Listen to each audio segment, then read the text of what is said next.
நீ தமிழ்நாட்டு மக்களின் கால் தூசுக்கு சமமான மனிதன் சேகர் பாபு. கோயில் சொத்தை கோடி கோடியா கொள்ளையடிச்சு, கோயில் சொத்தை சூறையாடி, கோயில கொள்ளையடிச்சிட்டு இருக்கிற மனுஷன் நீ பேசக்கூடாது. எனக்கு முதலமைச்சர் மு க ஸ்டாலின் ஏன் காலு தூசுக்கு சமையா? நீ ஏன் காலு தூசுக்கு சமையா? அண்ணாவால காலுக்கு தூசு சமம் இல்ல, ஏன் காலு தூசுக்கு சமம் சேகர் பாபு. நான் நேர்மையானவன். நீங்க மதுரையா? ஆமா, நாங்க மதுரை.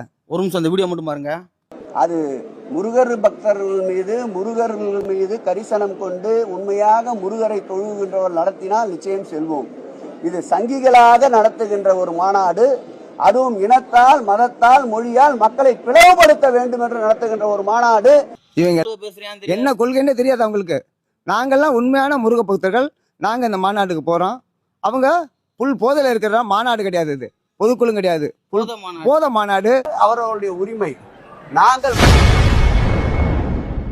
இந்து பண்டிகைக்கு முதல்வர் ஸ்டாலின் வாழ்த்து சொல்லாதது குறித்து செய்தியாளர்